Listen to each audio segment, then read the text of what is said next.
Недавно произошел крайне неприятный инцидент, в котором участвовал депутат Госдумы, ярко продемонстрировавший, что от хаоса, создаваемого иностранцами, не застрахован никто, даже народные избранники. Этот случай касается депутата от Татарстана Артема Прокофьева, который оказался вовлечен в конфликт у здания управления миграции в Казани.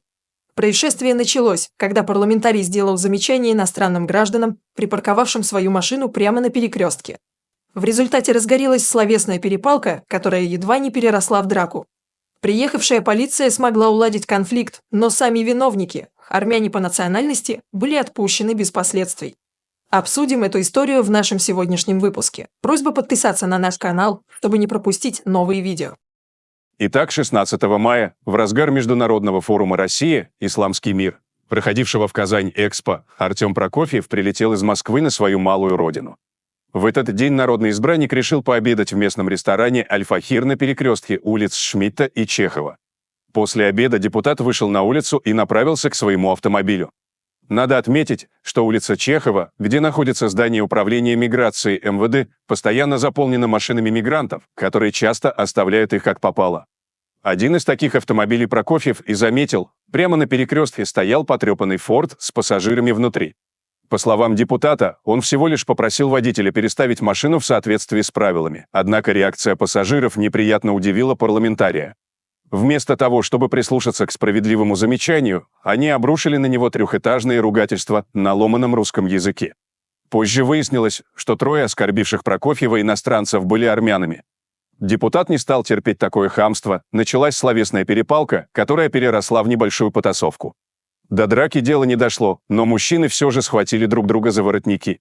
Хотя это нельзя назвать рукоприкладством, инцидент оказался крайне неприятным.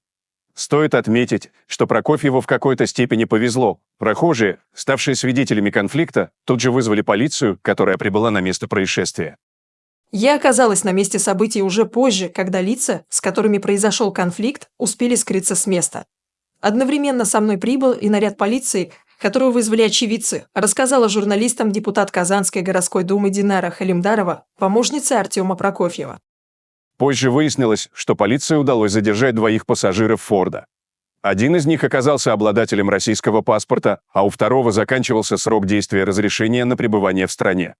Оба были доставлены в отдел МВД Вишневский, где им был выписан минимальный штраф по 500 рублей каждому. Однако третьему участнику конфликта удалось сбежать, и можно предположить, что причиной побега стало отсутствие документов, разрешающих его пребывание на территории России. Однако Артема Прокофьева такое мягкое наказание для нарушителей не устроило. Физически он не пострадал, но моральный ущерб важнее. Через свою помощницу депутат выразил свою позицию по поводу произошедшего, которая затем была передана журналистам. Сегодня мы наблюдаем разгул беспредела мигрантов по всей России. Мы видим, что они не только не знают законов нашей страны, но и демонстративно отказываются их соблюдать и пытаются устанавливать свои порядки. Например, паркуясь прямо на перекрестке или на тротуаре. На замечание о необходимости соблюдать закон реагируют прямой агрессией. Они не боятся полиции, и очевидно почему. Даже на примере этого случая можно видеть беспомощность наших органов правопорядка вместо направления административных материалов в суд, где их действиям должна была бы быть дана оценка, мигрантов отпускают со штрафом всего в 500 рублей. А один избежал даже этого, просто убежав. Как они продолжат себя вести в нашей стране после подобного урока дружелюбия от правоохранителей, я думаю, догадаться несложно, заявил Прокофьев. Судя по сумме штрафа, задержанные были привлечены к ответственности по статье за мелкое хулиганство. Штраф 500 рублей – это минимальная сумма, предусмотренная данной статьей. Решение о наказании выносится не полицией, а судом, который рассматривает административный материал. В базе Вахитовского районного суда информации о рассмотрении этого дела не было, что означает, что оно, вероятно, было рассмотрено в одном из мировых судов Вахитовского района. Прокофьев уверен, что этот инцидент имеет всероссийский масштаб и затрагивает важные вопросы безопасности и правопорядка. Все мы видели, как недавно за замечание о неправильной парковке мигранты в Москве лишили жизни гражданина России. Поэтому, во-первых, мы приложим все усилия, чтобы доработать действующее законодательство, которое должно, наконец, положить конец происходящему произволу мигрантов. Во-вторых, нужен особый контроль за исполнением законодательства в отношении самих мигрантов, в том числе и за работой правоохранителей в этой сфере, подчеркнул депутат. От пресс-службы управления МВД России по Казани комментариев по этому поводу так и не поступило. Что касается дела Аббасова, о котором упомянул Прокофьев. На слушании по апелляции по делу об убийстве московского байкера Кирилла Ковалева убийца улыбался и махал рукой, а его брат курил во время оглашения решения суда. Как сообщается, все трое обвиняемых смеялись, передавали приветы семье и переговаривались во время оглашения решения суда. Судебное заседание проходило в формате видеоконференции. Защита пыталась оспорить арест, добиваясь домашнего ареста, но суд отклонил апелляцию. Такое поведение, сначала убивать, а потом улыбаться без малейшего признака раскаяния, вызывает глубокое возмущение. Прокофьев прав, утверждая, что уроки дружелюбия не приведут к хорошим результатам. Если правоохранители выносят столь мягкие решения в отношении мигрантов, даже когда пострадавшим является депутат Госдумы, то что говорить о простых гражданах, которые в таких ситуациях часто оказываются еще и виноватыми? Мимо этого события не прошел и депутат Михаил Матвеев.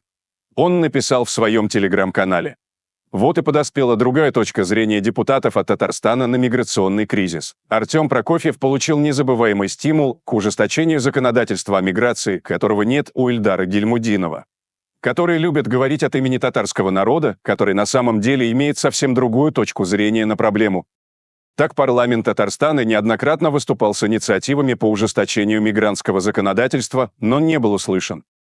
Чем больше депутаты ходят по улицам, тем лучше. Личный опыт всегда лучше досужих фантазий о том, что подумают о российских законах на берегу Аденского залива.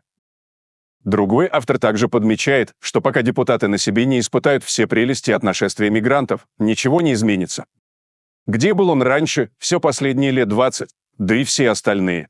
Впрочем, пока в школах промывали мозги про многонационалочку и толерантность, а на тех простых русских людей, и не только русских, кто поднимал в обществе данную проблему, шили 282-ю статью. Проблема ведь не вчера возникла и не 2 года назад.